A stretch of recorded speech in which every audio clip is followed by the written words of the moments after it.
The issue of how to counter domestic terrorism has been brought into sharp focus by Sunday's massacre of 8 Jamaicans in Cherry Tree Lane in Four Paths in Clarendon. What is domestic terrorism, and are the police equipped to counter this menace? And beyond that, will rights have to be abrogated to allow the state to be in the best position to respond? Those are the questions I hope to answer this evening here on Lead Story. Let's start the show.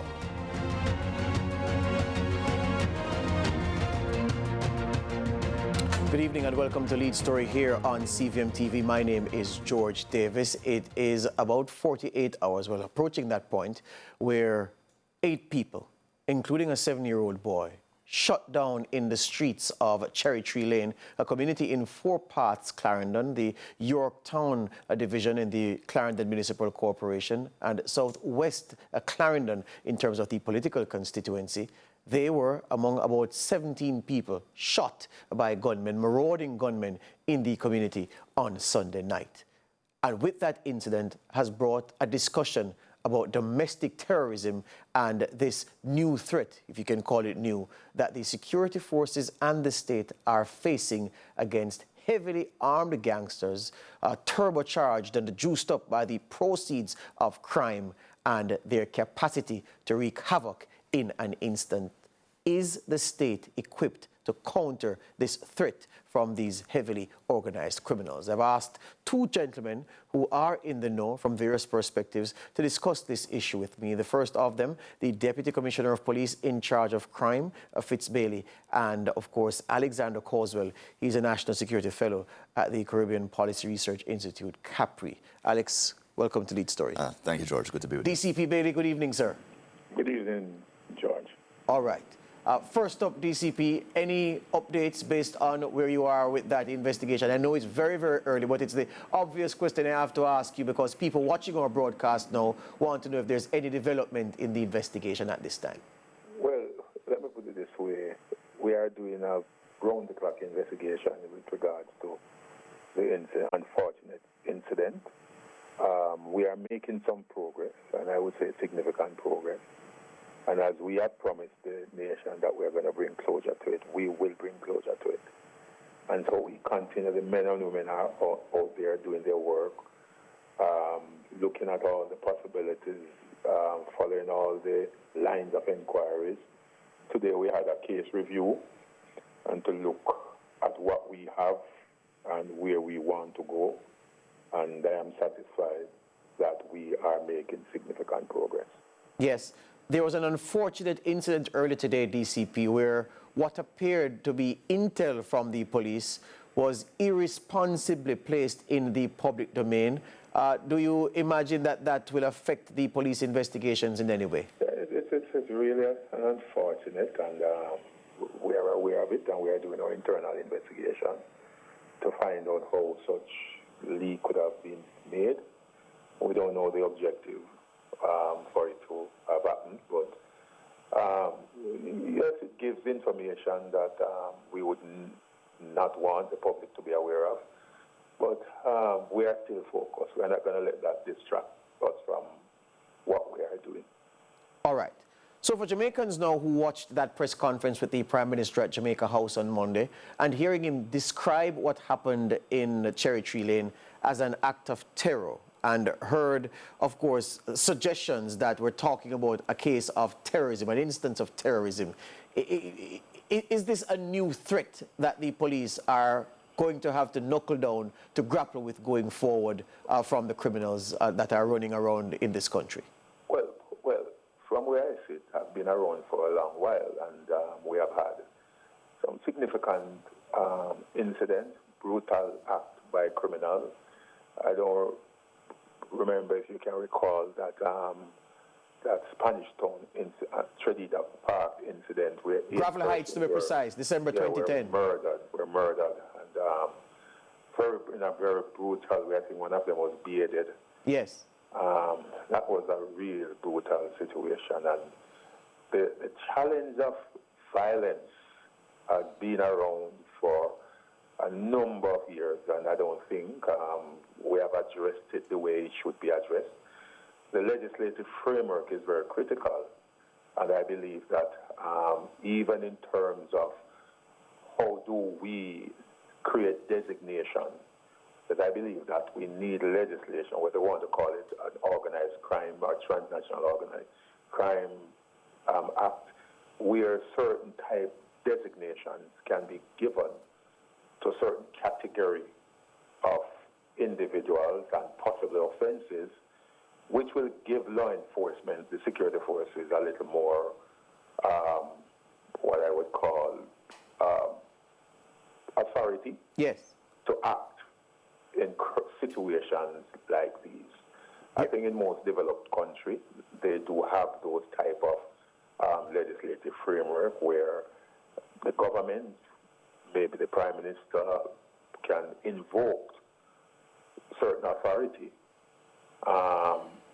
so that the security forces can act in a way that is consistent with the type of crimes or offenses that have been committed. Hear you on that, DCP. Hold it right there. Let's take a quick break and come right back. This is Lead Story here on CVM TV.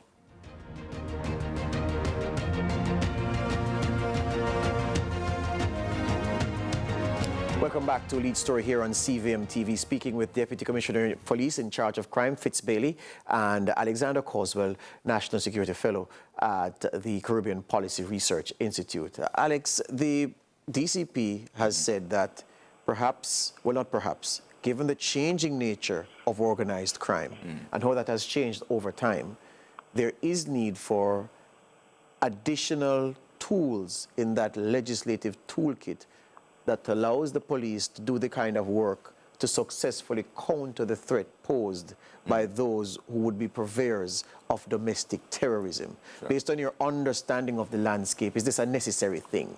Well, George, what you have to understand is that terror is a tactic. It's a tactic used by a group committed to using violence to sustain themselves as a group. Now, back in 30 years ago now, when the Colombian cartels were constantly at war with each other and at war with the state, they sometimes reverted to terrorism and direct bombings on state officials to achieve their goals. And so the distinction between an organized criminal group and a terror group is sometimes more fuzzy than we'd like to give credit to. Now, the Jamaican landscape is no stranger to organized criminal groups. Now, their tactics might change based on their situation, so we have to assess why this particular group has chosen to carry out this, what you can consider a perverse act of theater, to send a message to whoever they're trying to send a message to. But the problem is still the same. The country has over 200, by last estimates, over 200 organized criminal groups who use violence to rule over their little fiefdoms that they have control of. Now, recently, we at Capri published a report on linking, not for the first time in Jamaica, but linking these organized criminal groups to the problem of urban informal communities, because these are under-governed spaces. Yes. Spaces in which the rule of law is not present. Yes. Now, the solution then is to incorporate these spaces, and which will allow for, or rather, to prevent the denied ability of these organized criminal groups to thrive. Yes. Now, do we need special legislation to do that? I think we have in legislation in place that can do that. Depends on how you use it. The law reform legislation that provides for ZOSOs provides for ample power to incorporate these spaces. But they have been accompanied by what we call localized forms of states of emergency. And that is the most powerful tool you have in the short term. Because the truth is that, and it might be a sad truth depending how you look at it, is that the security forces, military intelligence, police intelligence, they often know who these people are. They know, they have this intelligence of that quality. They know exactly who the bad actors are. But they may not have enough evidence to prosecute them and take them to trial in a court. Localized states of emergency allows you to temporarily detain these people. And with this particular incident, It's important to do that because it's important as they are trying to send a message to the states and to the people of this country that they can do whatever they want. Yes. We need to send a message to them in the short term saying you can't get away with what you get away with. Yeah. It's one. DCP, Well, yeah, go ahead. I was coming to you for a response. Go ahead. But if we, for example, in a state of a public emergency, it impacts the entire community, the entire, a parish. So we inconvenient a large population because of a few. And I'm looking at a structure where some form of provision is made in law where the police can directly focus on the groups that are problematic. That's the difference that you want legislation to craft to allow the police to work, I'm hearing you say. Yes. Different from, because when you do state of public emergency, the entire population, the entire community is impacted in some way, or some form. So we need, and that's why I believe that designation, where, for example, a criminal organization is designated a certain way, and once they are given certain type of designation, even doing business in the country is very problematic for them. Yes. Yes. Judge, hold on, Alex. I'm going to give you the first response, but let's take another quick break and come right back and pick up the discussion here on Lee's Story on CVM TV.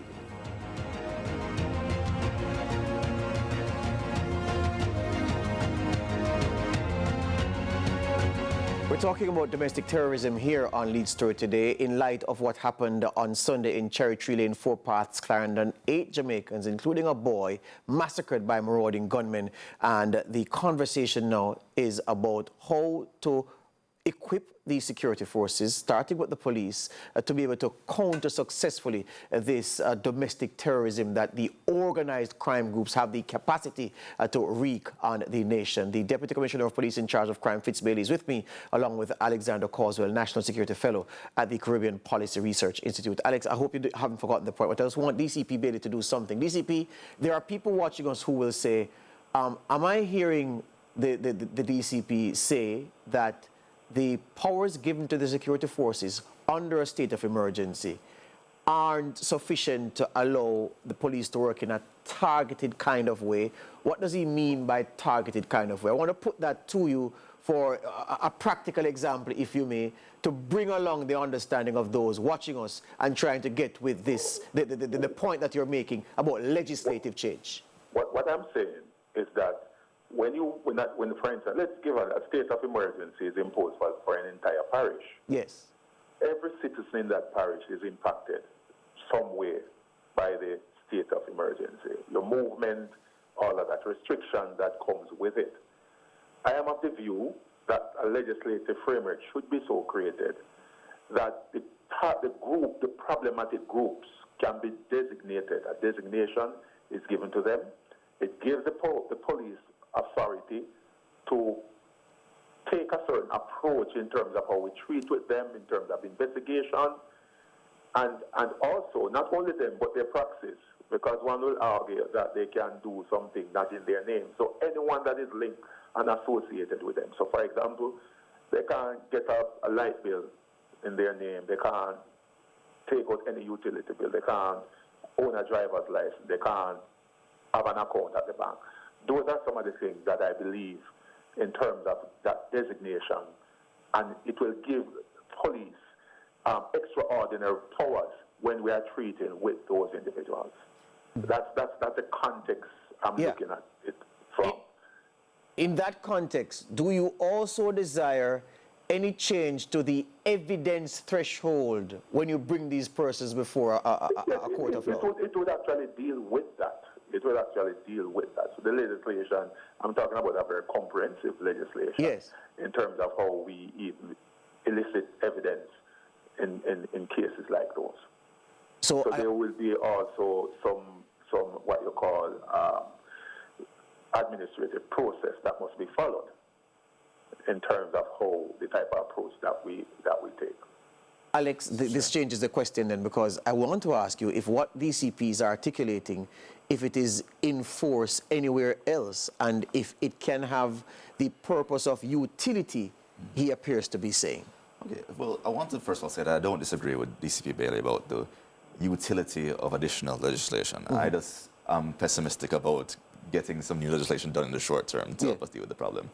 But new legislation to help India craft special measures for people who are outliers in their desire, their ability, their wherewithal to do mass violence. That's fine. But I'm pessimistic about it being enacted in the short term, because these measures, or like measures when they've been enacted elsewhere, have been so subject to such abuse. By the security forces? By the states, by the security forces or not. I mean, you saw an incident a year or two now, where there were protests by truckers in Canada, of all places, and the government responded by suspending access to their bank accounts by labeling them, not actually label them terrorists, but labeling them special threats to the state. And that was a very controversial move by Canada. And that you find these kind of actions repeated elsewhere, and they're so often used to target one's political enemies. And so you can imagine that. Can you imagine the fight in Parliament about the details of this legislation? Yes. And by the rights organizations. By the rights organizations. I'm not saying that's more legislation of the kind he is referring to is useful. I'm just pessimistic about coming to an agreement on those kind of powers in the short or medium term. Maybe if it knows more than I do about the political will to do so. But and DCP, that's where the conversation has to go, because one of the things that makes the democracy in Jamaica so healthy is that rights organizations have a historic full-throated response to instances where they feel that rights will be abrogated in the name of national security, and they rally the population to advocate, if I can put it that way, against that. So you can anticipate that a battle will come, resistance will come against what you're saying. So you have the chance, DCP, to convince those watching us that notwithstanding the pain that can come and the discomfort that can come with the measures that you are asking for, given the scale of the threat we are facing now and that we will face, these measures are necessary to protect the broader citizenry in Jamaica. I give you that opportunity now. When you look at our murder statistics, over 80% of the murder are normally linked to criminal organization, gang. Maybe it's in the high 70 now. We have been slaughtering, and I use the term, over 13, anywhere, average 1,300 of our citizens each year. These citizens who are killed, they have rights too, but nobody talks about their rights. We tend to focus on the rights of the perpetrators. And I think it's time for us now to shift that to the victims. These people who continue to destroy. They destroy our nation. They destroy our economy. They prevent investment from coming into the country. They destroy the future of our children. And I'm saying that we need to identify them and isolate them, and we need to use the legislative framework to assist the process in that isolation of these individuals who continue to create mayhem, who continue to destroy our society and destroy our economy. Yeah. Alex, in the minute and a half we have before the break, let me ask you, policy making along the lines, well, not policy making, legislation along the lines that DCP is asking for, is it something that a country like Jamaica, with the realities of the impact of crime on lives and livelihood and the economy, is it the kind of legislation that a government ought to take on seriously, I would ask you? I'm always hesitant to when dealing with a problem. I'm a man that deals with strategy. Yes. And in strategy, you work within your constraints. Yes. To get at, to try to solve the problem you have. Yes. I'm always hesitant to jump at, well, give me more power, Yes. Give me more resources, give me that to solve the problem. Yes. We have a lot of room now, legislative room, Yes. And resources allocated to the security forces to put a huge dent in the problem if we're smart about it. So I don't think we should just initially jump to more expansive legislation. We can do a lot with what we have now. The law reform legislation gives us a lot of power to really go a long way to solving the problem. And we need to make the most of that in the short term. And then if we do make the most of that and that's not enough, then we can take another step. Take another step in the future. But I think we can do a lot more with what we have now. Hear you on that. Let's take another break here. I'm giving you the right of response after this break, DCP. Just hold the line for us.